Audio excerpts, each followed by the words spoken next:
Welcome to today's journey showcase on the beautiful Balkan states.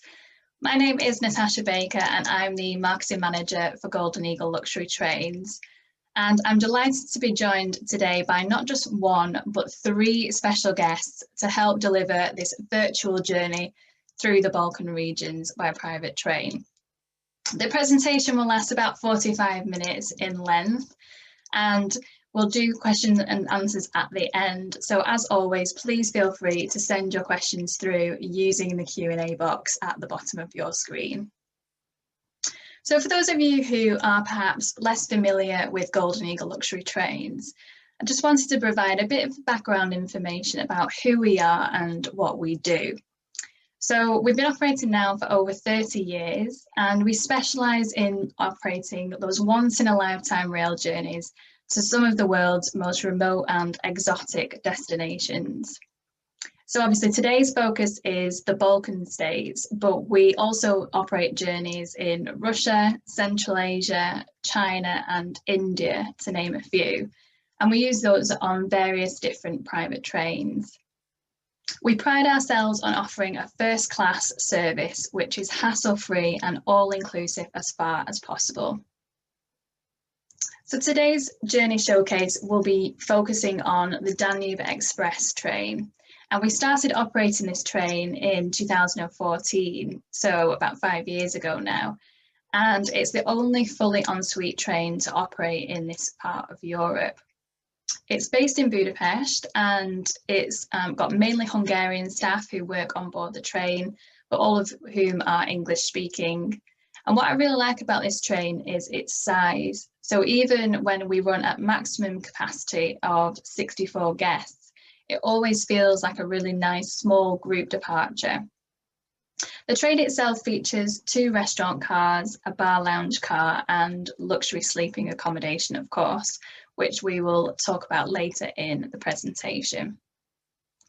The showcase today features 2 of our journeys. Obviously the Balkan Odyssey, which is a 10-day journey, and that runs between Budapest, as you can see here, right down the Golden Line there to Venice. And we're scheduled to operate that in June of next year. We've also got the Balkan Explorer journey, which is an 11-day tour between Venice and Istanbul. So again, that's the lighter gold line you can see there, which crosses 9 countries. And again, we're scheduled to operate that in June of next year and July in 2022. So for those of you who haven't travelled with us previously, you might be wondering what you can expect from one of our luxury rail cruises. As I mentioned before, we are an all-inclusive operator. So we include as many things as possible, from our private ensuite accommodation on board the train. And in the Danube Express case, we have 2 types of accommodation on board. So we have the deluxe class, which is our entry-level cabin, you can see here at the bottom. And we've got superior deluxe, which is the larger premium cabins that we offer. And we'll discuss those in more detail a bit later. We also include breakfast, lunch and dinner daily, and that starts from the welcome dinner on the very first day and ends with breakfast on the very final day of your tour. With lunch and dinner, we provide a generous allowance of alcoholic beverages, and non-alcoholic beverages are inclusive throughout the tour at all times. We also include expert-led excursions in small groups. So in every destination that we stop at, we split the group into small groups of say 20 to 25 guests. And you each have your own guide, you have your own headset as well, so you can walk around the sites, obviously still listening to the guide, but you can just break from the group slightly, take pictures and have your own experience with that. We also offer as many VIP experiences as possible. So whether that is a behind the scenes tour of one of the city's iconic sites, it could be a cultural performance or a private concert. We try and include as many of those as possible because it's these experiences that really set the tour apart and obviously make it a journey to remember. We also include 5-star accommodation either side of the train journey. So in Budapest, for example, we feature the Four Seasons Gresham Palace Hotel. And you can see that here opposite Chain Bridge, so it's really centrally located. And in Venice, we offer the Hotel Daniele hotel. And then these are just some of the further inclusions that we provide. So all gratuities, both on and off the train, cabin attendant service for all guests, and that's throughout the day. A UK registered doctor travels with us on all of our journeys, and that's a complimentary service that we offer to guests. Arrival and departure transfers and luggage porterage, so everything is taken care of from the moment you arrive with us to the time you depart. And of course, an experienced tour management team, and you'll be hearing from two of those people later in today's presentation. So hopefully that's given you a flavour of what to expect from one of our rail cruises. So now let's take a look at some of the destinations themselves. And it gives me great pleasure to welcome our first guest, Biljana Babic, who will be helping us to do this. Now, Biljana is our experienced ground agent who we've been working with for the last 5 years. We've been operating these tours, and she helps us to put together and tailor some really exciting itineraries for us. So she knows our product very well. She knows what our guests expect, and I'm excited for her to be able to present this to you today. So hello, Biljana, welcome. Hello, Natasha. Hello to everyone from Belgrade, from Serbia. I'm really honored. And since both of the tours are named with Balkan, when talking about Balkan Explorer, of course, and Balkan Odyssey tours, I would like to start with the word Balkan, a Turkish word that means mountain. It covers a region in Southeast Europe, and it often refers to the former Yugoslavia, Bulgaria, Romania, and parts of northern Greece. Geographically, a region of Dinaric and parts of Julian Alps. Beautiful Adriatic coastline and more than 1,200 islands. Mountains in Bosnia and Herzegovina, Serbia, and in Montenegro. Numerous national parks. That's what makes Balkan and its nature beauty one of the most fascinating in the world. Besides the geographical location, Balkan is well known for its ethnic diversity, and its peninsula has always been a crossroad of cultures.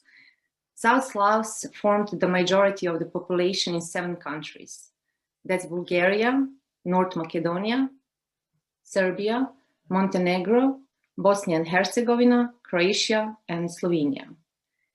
Each of these countries has different cultures and customs. People are family oriented here. Languages are the same, but yet different. Countries have history with Romans, Ottomans. There was Yugoslavia and kingdoms, and its history is really complicated. The very same event and historical facts are differently perceived by different Balkan ethnic groups. Cultural and historical complexity of the Balkan is unrevealed when compared with the rest of Europe.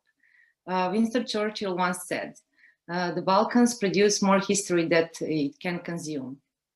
The things I would like to relate with Balkan countries and its people is actually bravery, great history, rich culture, a tasty, healthy food, Slavic language that is used among most of the countries, and people with big souls and hospitality.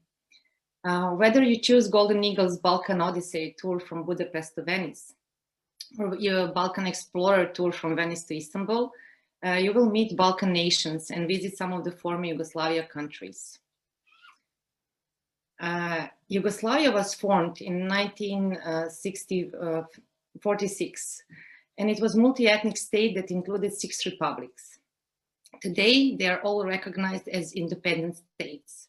Slovenia, Croatia, Bosnia and Herzegovina, Serbia, Montenegro, and North Macedonia. Yugoslavia had a population of about 24 million people by 1991. And it was a home to 4 major religions and 5 different nations, mainly South Slavs. The Balkans have contributed to the world a lot with world-famous names. Mihailo Pupin, Pulitzer winner with more than 30 inventions. Nikola Tesla, well-known and true genius.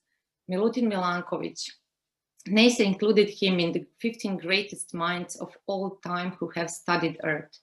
Ivo Andrić, Nobel Literature Prize winner. Mileva Einstein, scientist and Albert Einstein's wife. Mother Teresa, Nobel Peace Prize winner. And of course, Novak Djokovic, world #1 tennis player. Balkan Odyssey and Balkan Explorer are two journeys carefully tailored. I'm honored to be your host and to present the jewels of Slovenia, Croatia, Bosnia and Herzegovina, Serbia, and Macedonia. So I will start with Slovenia. Slovenia is a mix of cultures influenced by all of the neighbors, I would say. Slovenia has some of the most beautiful natural spots within the Balkans and the entirety of Europe, and it's well known as green and most sustainable country. Ljubljana, as the capital town, is one of the greenest cities in Europe. Although the town is so alive, it is amazing how quiet it is. Almost half of the green areas are covered with forests. Ljubljana has it all: beautiful streets and buildings, bridges, lakes, and castles. Just imagine yourself sailing along the beautiful Ljubljanica River while you're served with champagne and strawberries. This is just one of the special moments you will experience during your visit here. Either you choose a journey where Slovenia will be on the start or at the end of your tour, it is definitely a country that will help you complete the journey experience, especially comparing it with East and West differences. Croatia. In one word, it is the country that has it all. The sea, the islands, the mountains, the national parks, beautiful cities. You can combine mountain and the sea in one day. It has a number of world-famous and well-known places loved and visited by many. Croatia is a country that has an answer to any kind of request travelers may have. That is the reason why Croatia is a country with tourism as its main industry and the most visited country on Balkan. The way I would like to present Croatia is clean waters and incredible nature. More than 1,200 islands, and the fact that around 74% of the total Adriatic coast belongs to Croatia.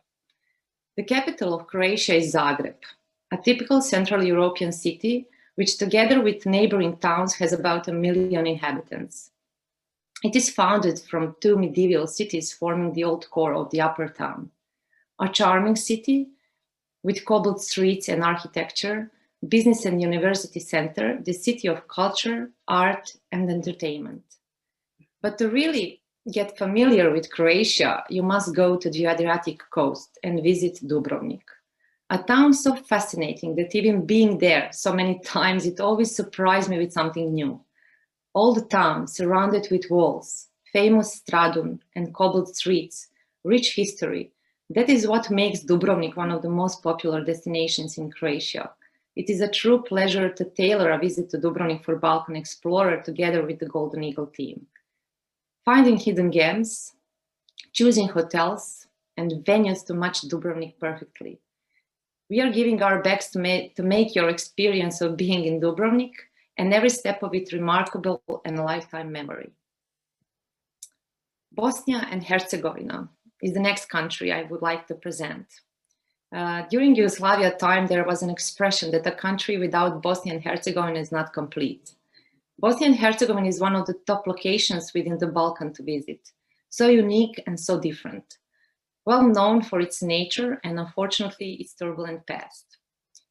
Visiting Bosnia and Herzegovina is at the same time an educational visit. We will try to give you a closer look about the three nations and leave it up to you to tell a story when back home. How do the three nations live today and how the country is shared between them? Sarajevo, the diverse capital city, it has a lot to offer, from underground places to beautiful markets and plenty of museums. The city is so different from any other Balkan destination. Famous Baš Čaršija, the city's old bazaar and the historical center of the city, at the same time a symbol of Sarajevo, a favorite of people from 6 countries, a place to entertain, and who knows, maybe some surprise waits for you just around the corner. The beautiful historic town of Mostar. It's one of the most, if not the most popular place within Bosnia and Herzegovina. UNESCO listed town is well known for its old town and bridge being a symbol of town for 400 years.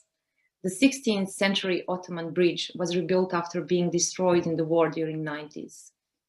What makes Mostar Bridge fascinating even today are the jumps performed from 22 meters down to the river Neretva. Serbia. Most refer to Serbia as the heart of the Balkans. Serbia is a very diverse country and in general is still relatively unknown to many tourists. But what makes it unique and leaves nobody without impressions is the soul of its people and generosity. It was always the center of everything that happened in Balkan, always well known. A kind of feeling and life people live here even today is the main reason why so many people from all over the world decide for Serbia to become their new home, and even today.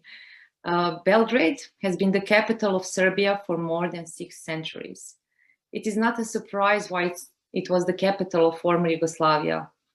It is different from other Yugoslavian capitals, and even today, it represents a vibrant and a true metropolitan town with around 2 million inhabitants.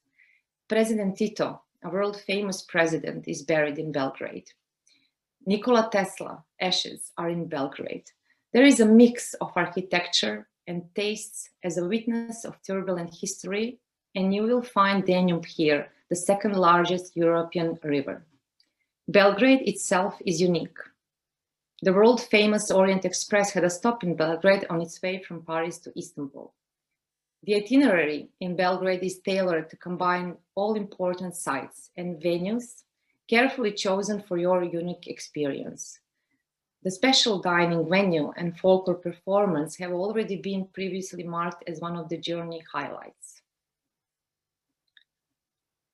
Going down from Serbia, we will go to Macedonia. Macedonia is known for its beautiful nature and friendly people.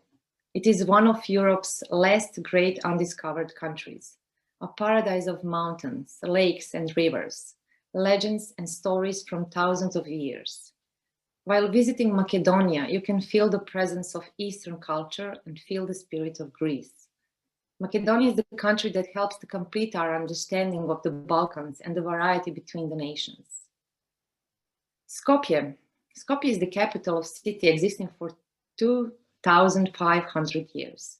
A city of many cultures and civilizations. Ottoman streets, Byzantine churches, Turkish mosques, Yugoslavia buildings.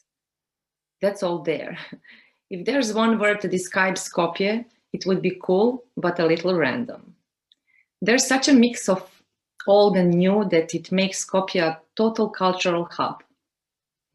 Completely redesigned city after 2014. Some could describe it as techy, but be sure it will not leave you without impressions. Skopje is worth a visit, especially if you spice the visit with Ivar, a specialty made of peppers, warm smile and open heart of locals. And I would like to summarize my story. There are many reasons why you should visit the Balkans. The best way to understand its history is to travel around these countries. By traveling these routes by train, not only it will give you an amazing experience, but you will be able to see different cultures and customs, to hear unique variations of the same languages, to enjoy the rich variety of landscapes, architectural and cultural diversity of Balkan cities. That is what makes these trips memorable, and despite their age and vast history, these are still untouched destinations with a huge variety of what they can offer. Each element is carefully chosen. Meals and restaurants outside the train are combined in order to match expectations. The tastes will change and vary from country to country, but it is sure that you will eat fabulous and healthy food. Making possibilities to collect authentic moments, to hear local sounds, to feel unexpected moments, and even when led by our professionals, wherever is possible, we will leave the cities to tell you their stories so you can make your own experience. I have heard this somewhere and it fits here perfectly. Enjoy this amazing journey through the Balkans, since there is something really magical and romantic about watching the world go by from the comfort of the train car. Like said by most of the travelers, the Balkans just wins you over. Thank you, Natasha. Thank you very much for that, Biljana. That was a wonderful insight into the Balkan region, but also the types of destinations that we visit on our tours. So we very much look forward to, fingers crossed, coming to see you next year. Yes, fingers crossed. Thank you, Natasha. Next, I would like to welcome our next guest to the showcase, and that is our leading tour manager on the Golden Eagle Danube Express train, and it's a lady called Andrea Peto. Now, Andrea has been working with us since we started operating this tour 5 years ago, and she's the person responsible for bringing each and every one of our tour itineraries to life. Andrea has a passion for travel and for customer service, and that really shines through her work. And I've seen firsthand how she takes care of each and every guest's personal journey to make sure it's as wonderful as possible. So I would like to welcome Andrea to share some of her experiences of travelling with us by through these regions and by private train. So hello, Andrea. I'll unmute you. There you go. That would help. All right. Yeah. So Andrea, just I'd like to just start by asking you what you think is the most special thing about travelling by luxury train through Europe rather than travelling by any other means, for example. First of all, I would like to welcome everyone as well. Thank you for being here. And answering your questions, I believe that traveling this way can offer a lot, as the train is a hotel on wheels. Thus, you actually do not spend time with being on the road because we travel mostly at night or during meals when you may admire the landscape, meanwhile having your chosen dish. Also, railway lines may take you to areas, wonderful landscapes where no roads can be found. For example, here in the pictures, you see wonderful landscapes between Sarajevo and Mostar, for example, which is truly amazing.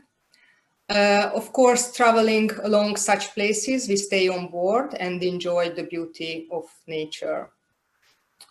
You may compare train journeys to cruises, but the huge advantage of the train, I believe, is that we arrive to the city as a small group. For example, at Balkan tours, 40 or maximum 60 passengers join a tour, as you said before, so we do not overflow the site. And I must say, actually, the pictures that we're looking at the moment, obviously, Andrea's other passion is photography. So all of the images you'll see in this presentation from this point forward are Andrea's wonderful pictures that she's taken actually on board these journeys. So I just wanted to point that out because I think there are some spectacular images that we're about to show. So thank you for that. The next question I would sort of like to share with everyone, obviously if people haven't travelled by train before, either with us or with other companies, what can you expect from a typical day on board the Danube Express? It's a bit difficult to answer because all days depend on the train schedule and can be different. But generally in the morning we have breakfast on board. We arrive to the first site afterwards. As mainly the railway stations are in the center of the cities, we can start our sightseeing and program right away. Guides are waiting for us at the platform and taking us for different directions because, as you mentioned before, we form smaller groups for daily tours. At some interesting places, we have lunch in an outstanding local restaurant to taste local specialties. Or in case we visit another site in the afternoon, we return to the train and have the meal in the dining car. Arriving to another place, we may discover the second exciting destination that day. But we like to vary the programs, which means mostly we include some exclusive ones, such as a special visit to a famous building, private concert, or cruising. For example, in Ljubljana that Biljana mentioned, when we are just seeing the city from Ljubljanica river, cruising on it, and it gives us such a exclusive experience. Finally, we mostly end the day with dinner on board. And after that, even if we are on board or out, having dinner out in the city, then you can enjoy our pianist playing in the bar carriage. He also plays on saxophone and clarinet. And along with the drink, sometimes we are just having a party on board. Well, that sounds like a nice way to obviously round off the day's touring for definite. So I think with these Balkan tours that we run, obviously, as we saw from the map earlier, they both journeys start and finish with more iconic of European cities like Budapest and Istanbul, for example. So what can you tell us about the signature experiences that we offer there that really make these destinations stand out? First, can I start with Budapest, where we start the Balkan Odyssey tour. In Budapest, my favorite iconic site is the Parliament building itself that you can see in the pictures, which we visit among the first private groups in the morning hours. The building is symmetrical, and one wing which we walk in is the exact copy of the other, where the Parliament is actually working. Staircases, windows, the rooms, and the cupola itself is richly decorated, but with a very harmonious design. At lunchtime, we still may admire the beauty of the building from opposite side of the Danube River, as we eat in a restaurant up on the hill at the so-called Fisherman's Bastion. I don't know how much of you is aware of Budapest itself, but it's divided by the Danube River. So the Parliament building is just by the Danube on the flat side, and the opposite side, which is hilly, we have the Fisherman's Bastion with the very nice famous restaurant we are having lunch in.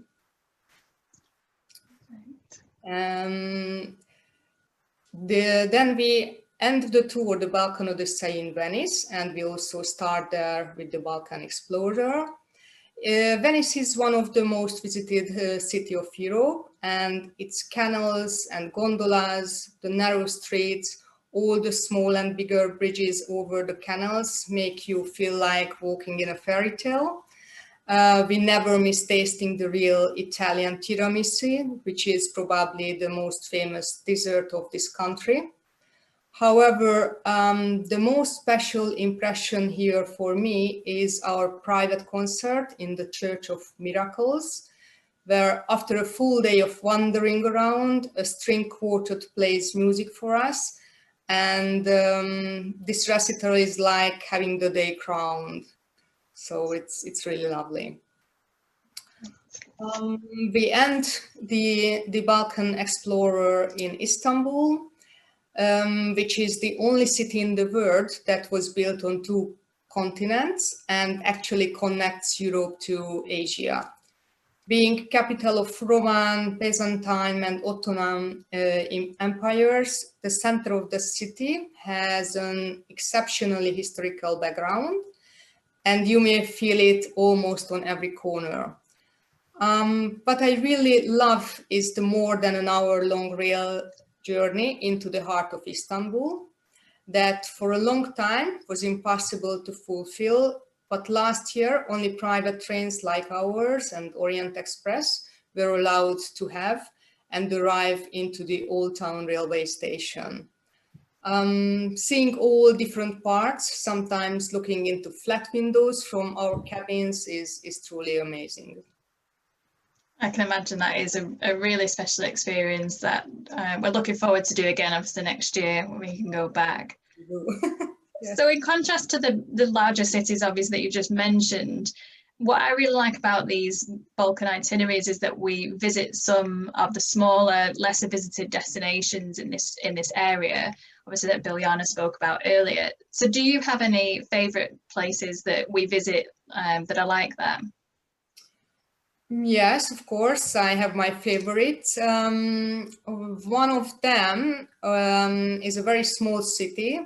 We visit this one on the Balkan Odyssey tour. Is called Sighișoara, a UNESCO heritage listed town in Romania.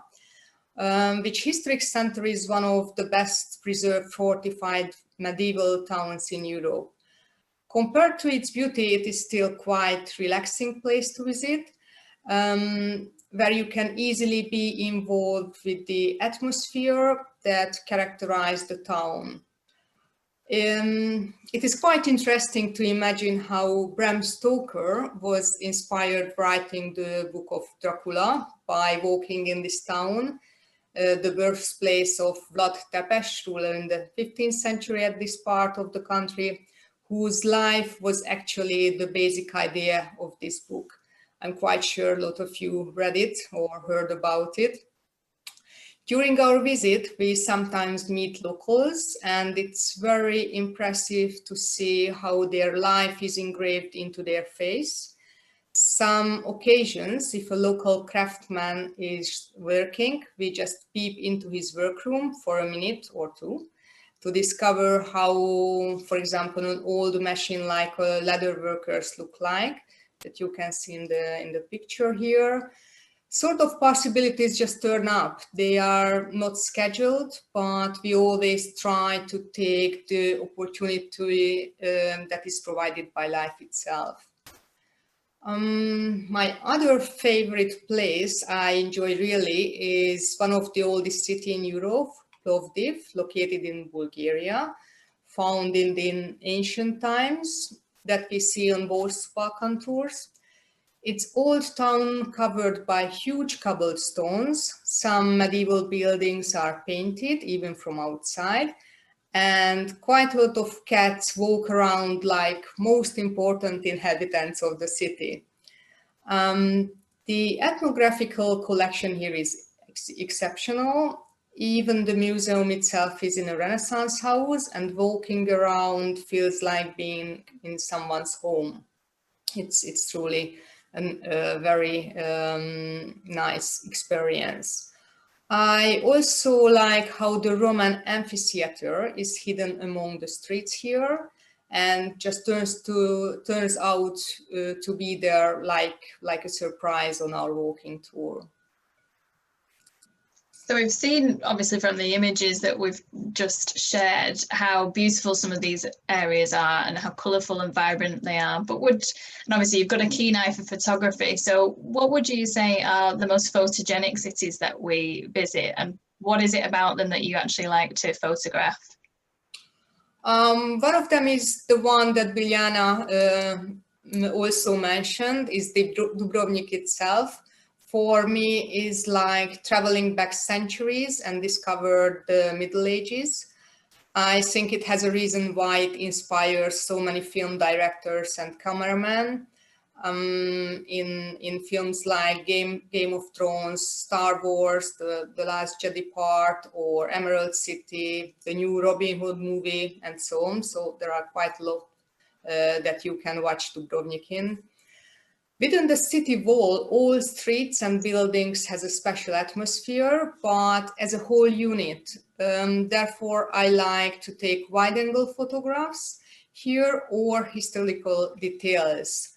You may also have a walk on top of the wall, seeing it all from above, which is absolutely just very exciting to see the roofs and all the streets from above. And in the evening, as we stay in Dubrovnik and sleep there, the lights, how we walk along the streets, are reflected by the shiny stones and shadows of birds circle above the market, which provides a very different view of the city. I believe maybe there is a picture about that as well. Yes. There is, yeah. This is how it looks like in the evening, and of course there are not so many people at this time of the day, so it's very easy to walk around and just enjoy its atmosphere.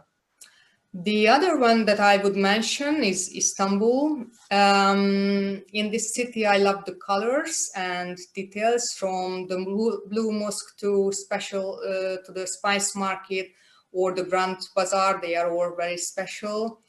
The city is so much alive that you can't miss to take in your photographs this liveliness. So many interesting architectural formation, ornamentation, paintings or mosaics can be found in every building. That is an easy task to take home really nice picture memories from Istanbul. I think it would be hard to disagree with you there looking at those images, especially, I mean, that one of the Blue Mosque is one of my favourites. It's an absolutely sensational image. I really love that one. So thank you very much, Andrea, for sharing those experiences with us. And this image actually leads us very nicely on to the next section of our presentation, which is about food and dining, because obviously we can't travel to Europe without sampling some of its cuisines and delicacies. So I would like to introduce our third and final guest for today's presentation, and that is our Food and Beverage Manager on the train, Baran. So I'll just forward it over there. And so Edith has actually been working with us, like Andrea, since we first started operating the Danube Express train. And she's travelled on each and every journey that we've operated, obviously managing the guest dining experience, but also ensuring that all of the menus that we offer really offer an authentic taste of the destinations that we travel through. So there's no better person for us to be talking to today about this subject. So welcome, Edith, sorry, and I'll just unmute you so you can chat to us all. So hello. Hello, and hello to everybody who has joined us for this webinar. It's a pleasure to be talking to you about our train. And as Natasha said, I am the F&B manager, and that is my subject. What makes it special? I believe that eating on trains is a generally enjoyable experience. And if you are eating on a beautiful, comfortable private train in an atmosphere that harks back to the golden era of traveling, having beautiful food, and meanwhile looking at amazing landscapes, that's a wonderful combination. For example, in these Balkan trips, we have a section between Sarajevo and Mostar, and that is a railway line which ranks among the 10 most beautiful railway lines in Europe. And we always have lunch while going along that line. So I think that's very special. And of course, we have very high quality food and very varied food. I would say that we offer a basically continental cuisine, although we do have some, let's say, ethnic cuisine as well. When I say ethnic, I mean Italian, Middle Eastern, and as Natasha mentioned, mostly we are Hungarian on board, so you get taste of authentic Hungarian cuisine as well sometimes. We really believe in fresh food, fresh ingredients, and therefore we use a lot of local and seasonal ingredients. Let me say a few words about how the meals are structured, perhaps more practically. Breakfast, of course, comes first. That can be continental or cooked. And we always offer also fresh pastries made on board, for example. We also have a lot of fruit, healthy breakfasts as well. Then, if we have lunch on board, then we serve a 3-course lunch, and dinner is 4-course because we also sample some cheeses always. And both for lunch and dinner, for your starter and main course, you can choose between a vegetarian and a meat course. You're always presented with these choices at breakfast in the morning, and then you can make up your mind. Occasionally, if the schedule and the program so requires, we also do brunches, high teas, and so on. And of course, we always offer snacks in the bar. In addition to the standard crisps and chips and so on, we have a lot of snacks prepared on board, spicy nuts or olives, marinated olives, cookies, and so on. We also carefully coordinate our onboard menus with the food that passengers try off the train, because I would like to make sure that there are no repetitions. And also, if it so happens that passengers don't eat in a country or at destinations of the train, we include some local specialties on our onboard menus. So perfect. Yeah, that's a real good overview of how it works on board the train. And obviously, one question we do get asked quite often is about dietary requirements and whether we can cater for those. So is that something that we cater for throughout? Yes, of course. We cater for a very wide range of dietary requirements. I would say the most common ones we have come across with are gluten-free, lactose-free, sugar-free, and low-sodium diets. But of course, there are increasingly many more allergies, mainly to nuts and seafood. These occur quite frequently. While we always carry gluten, lactose, and sugar-free supplies with us, a prior notice of your dietary requirements is always much appreciated because it helps us better prepare. Definitely. And so you mentioned earlier about the importance of serving fresh ingredients and obtaining those. So, and with the train journeys that we offer, mostly you're on board for 7 days at a time. So how do you make sure that the train replenishes, obviously, its fresh ingredients? Well, that is my responsibility as well, because while the train is standing stationary and passengers are sightseeing, off I go to do some shopping, which can be quite a logistical exercise sometimes, but it's always very interesting, and I always do try and get the best and the freshest things for passengers, and always some local delicacies, something interesting that they can try. I'm sure it's always extremely tasty when you're getting it fresh from the local markets and places like that. It's a nice treat to have.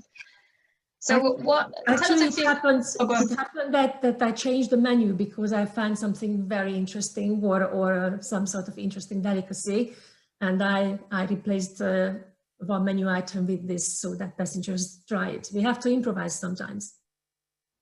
Definitely, and I think that's what makes it such an authentic experience, isn't it? To have those, to have the flexibility to be able to do that. And I'm sure our chefs love having last-minute changes like that to the menu. But so you can tell us a bit more about maybe the chefs who actually work on board the train and some of the waiting staff as well.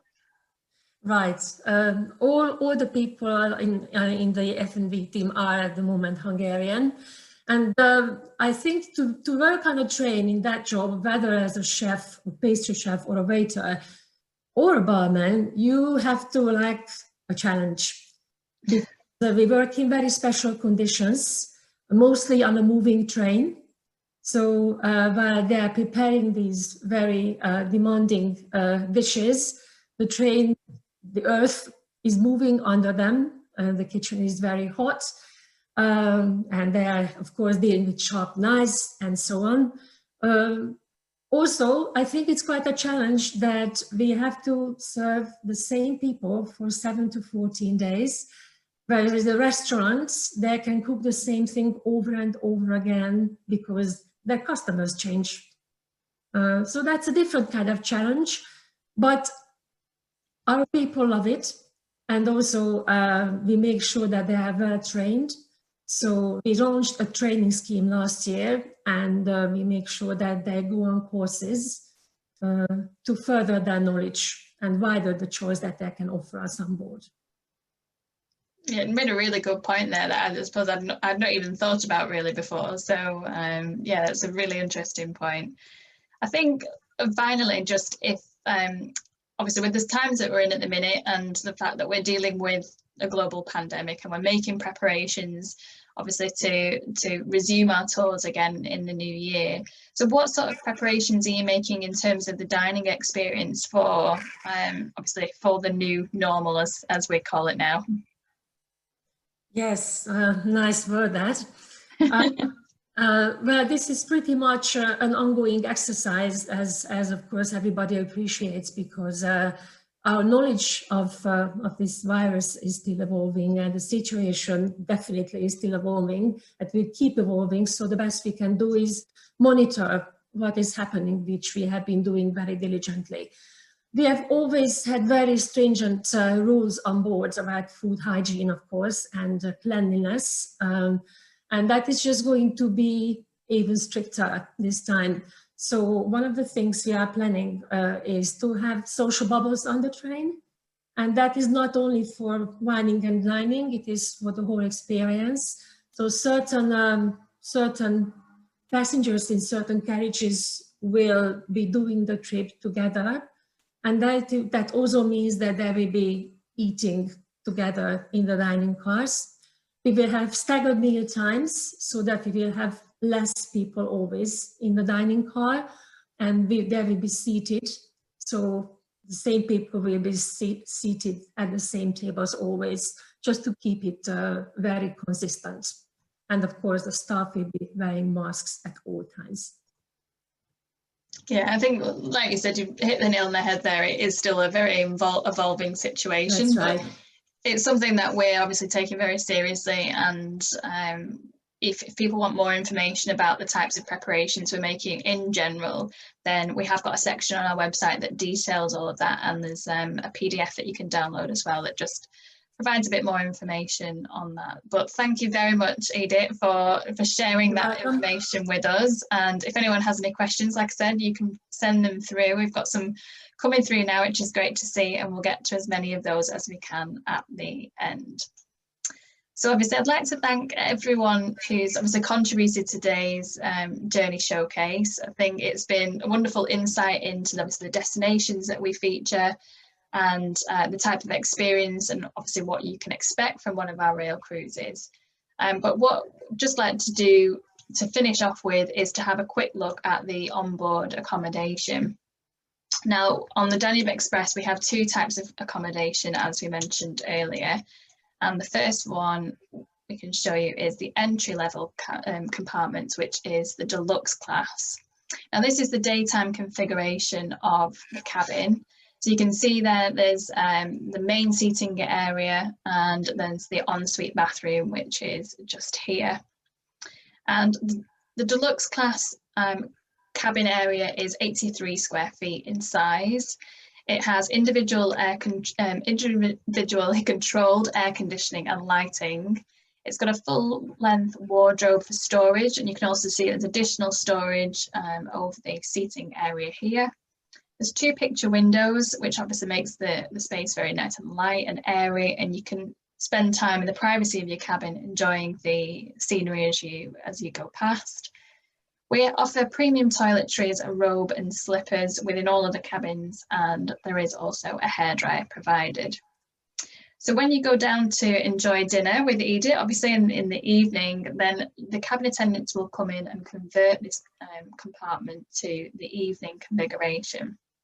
So the sleeping configuration in the deluxe class are two lower berth single beds, and you can see that there. And then obviously the cabin attendants will do that, and you can arrive and everything's taken care of for you.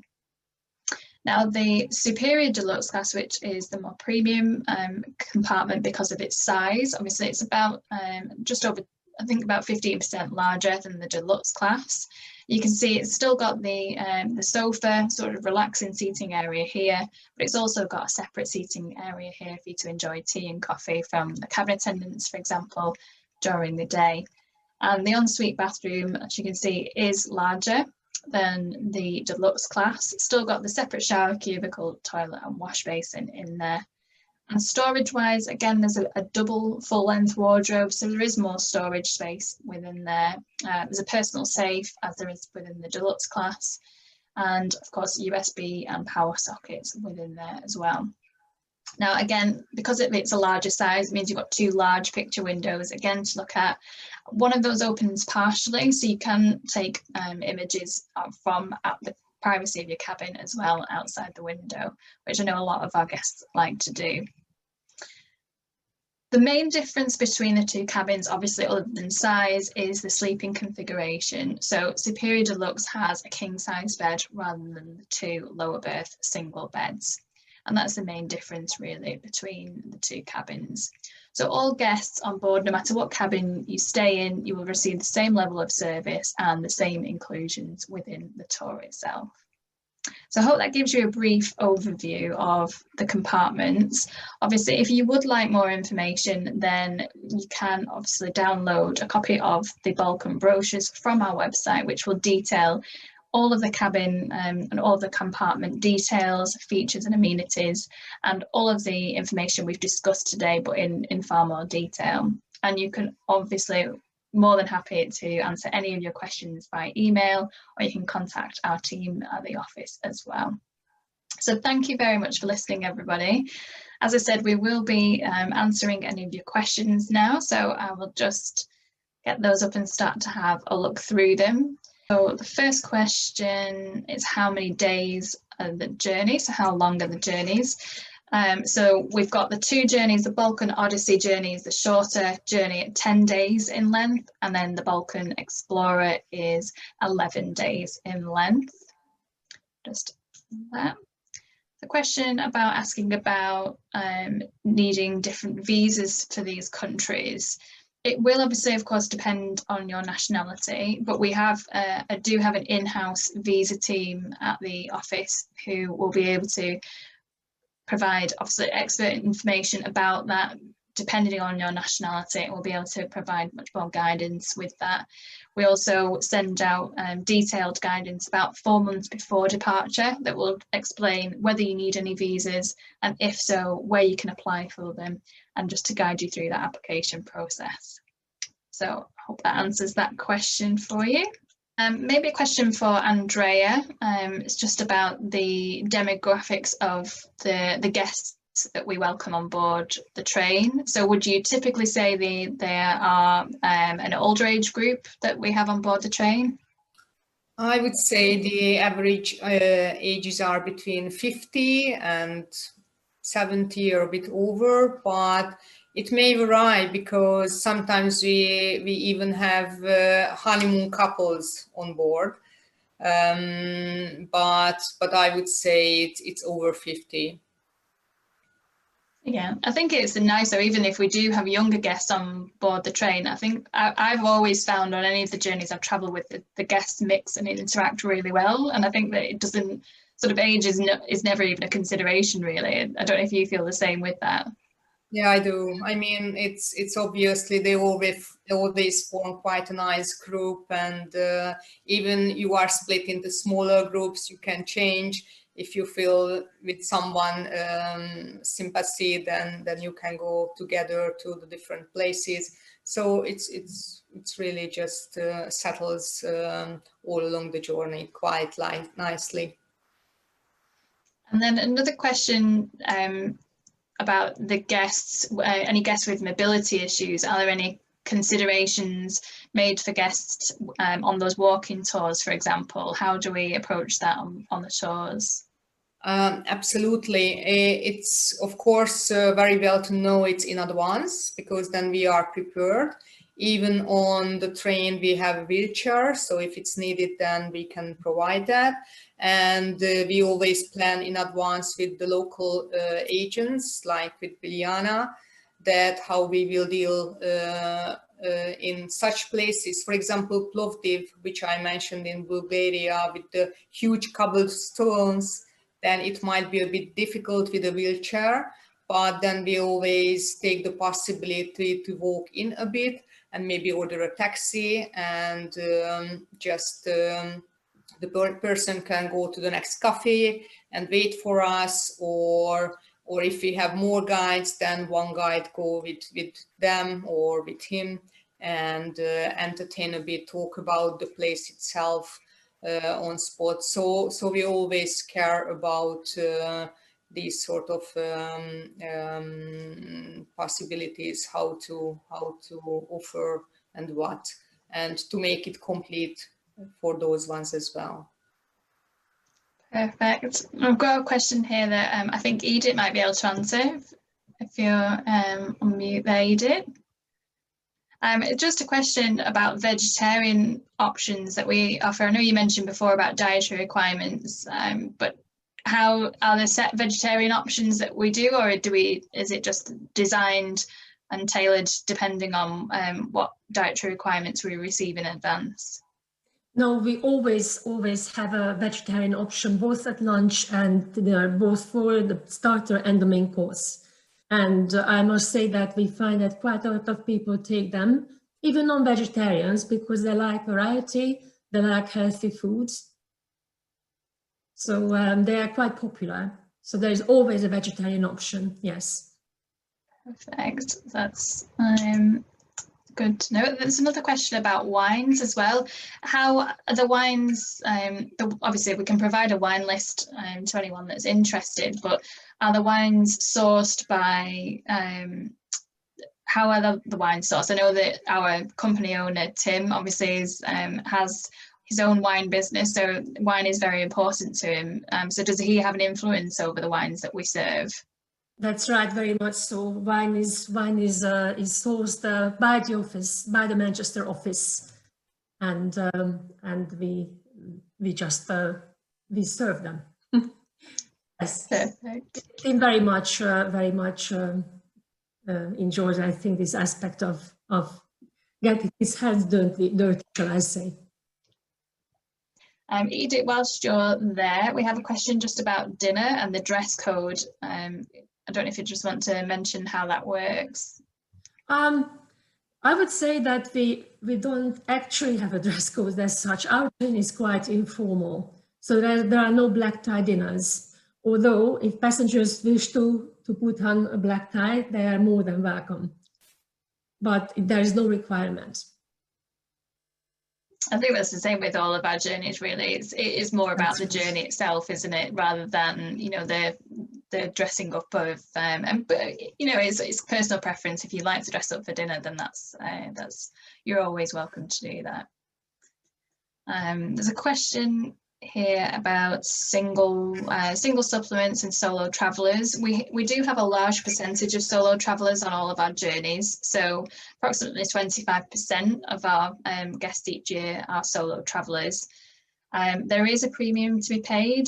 There is a single supplement because all of the cabins that we have on board all of our trains are sleep 2 adults. So there is a supplement. The prices are available on our website, so you can see those on there. And if you download a brochure, the prices are at the back of the brochure as well.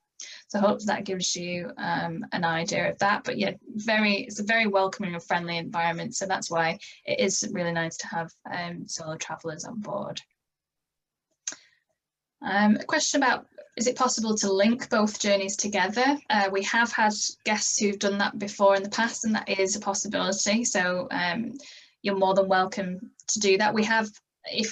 The only thing with these two journeys is they do overlap the Balkan region. You would be sort of seeing all of the same sites twice. So one combination that would be perhaps of interest would be doing the Balkan Explorer journey from Venice to Istanbul, immediately followed by our Castles of Transylvania journey, which then goes from Istanbul back up to Budapest and covers the sites that we've discussed in today's presentation. So if you're interested in doing a longer journey through Europe, then that is a possibility. So there's more information on our website about those.